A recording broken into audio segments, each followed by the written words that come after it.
The chandelier light caught the edge of her crystal glass, casting fractured patterns across the faces of people who had never known a day of genuine struggle. I stood beside Sloane Harrington at our pre-wedding gala, feeling the weight of the moment, though I didn't realize then that it was the weight of an ending. The room was a sea of velvet and silk, filled with the elite of Greenwich, who viewed the world as a game they had already won. My parents were there, standing near the garden doors, looking smaller than I had ever seen them. They were hard-working people, the kind who valued loyalty over leverage, and they looked entirely out of place in a room designed to make others feel inferior. Sloane adjusted her silk dress, her smile radiating the kind of confidence that only comes from a lifetime of never being told no. She tapped her glass with a silver spoon, the ringing sound cutting through the low hum of polite conversation. The silence that followed was immediate. People turned, their faces expectant, waiting for the words that would solidify the union of two families. Sloane began with a soft laugh, her hand reaching out to graze my arm. She told the room how much she valued our journey, but then the tone shifted. She spoke about her past, specifically about Daniel. She described him as a whirlwind, a man of immense stature and standard, a man who had set the bar for what she expected in a partner. Then she looked at me, her eyes bright with a terrifying kind of clarity, and told the gathered crowd that while I was kind and dependable, simple in her words, I was the man she chose because Daniel had set a standard I could never quite reach. The silence that followed wasn't the polite quiet of a listening audience. It was the suffocating stillness of a room that had just witnessed a public execution of dignity. I felt the blood drain from my face as I watched my mother's expression shatter. My father's grip tightened on his glass, his eyes fixed on the floor to avoid the pitying glances of the Harringtons.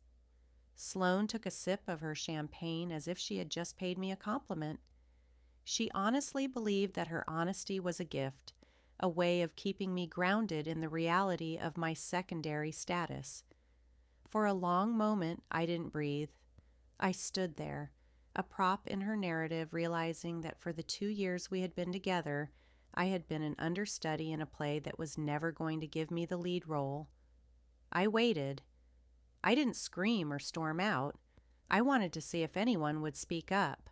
I wanted to see if she would realize the cruelty of what she had just done. But the music simply started again. The guests resumed their chatter, their whispers now laced with a new sharp edge of condescension. Sloane moved away to greet a cousin, leaving me standing alone in the center of the room.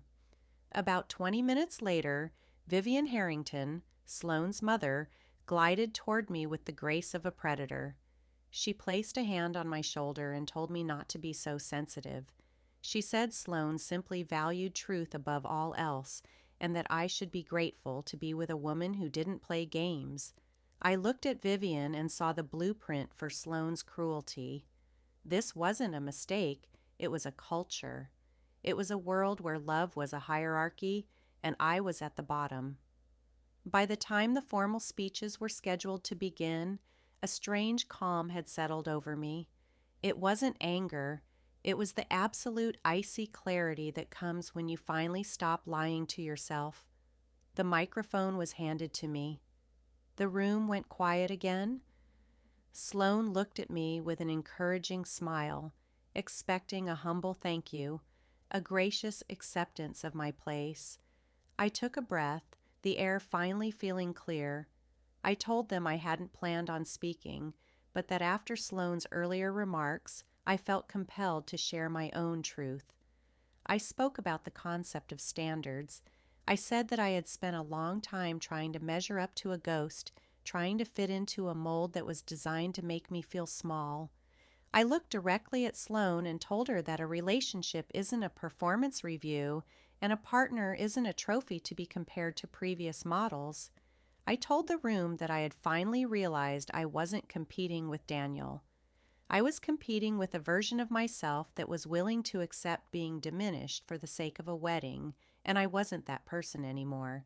I told her, right there in front of everyone who mattered to her, since I could never reach her standard, I wouldn't waste any more of her time. I told her the engagement was over. The shock in the room was a physical thing. My mother gasped, her hand flying to her heart, but this time her eyes weren't filled with shame. They were filled with pride. Sloane's face went from confusion to a deep, ugly shade of rage. She stepped toward me, her voice a low hiss, demanding to know how I could humiliate her like this. I simply told her that she had set the stage. I was just finishing the scene.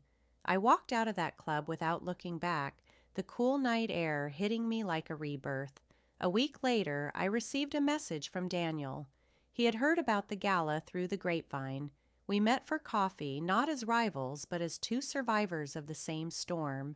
He told me that she had done the exact same thing to him, always comparing him to the man who came before, always keeping him on edge so he would never feel secure enough to challenge her dominance. It was a cycle, a narcissistic loop designed to keep her at the center of the universe while her partners orbited like fading stars. Hearing his story didn't make me feel bitter. It made me feel free. It confirmed that the problem was never my simplicity or my lack of status. The problem was a woman who could only feel big by making the people she loved feel small.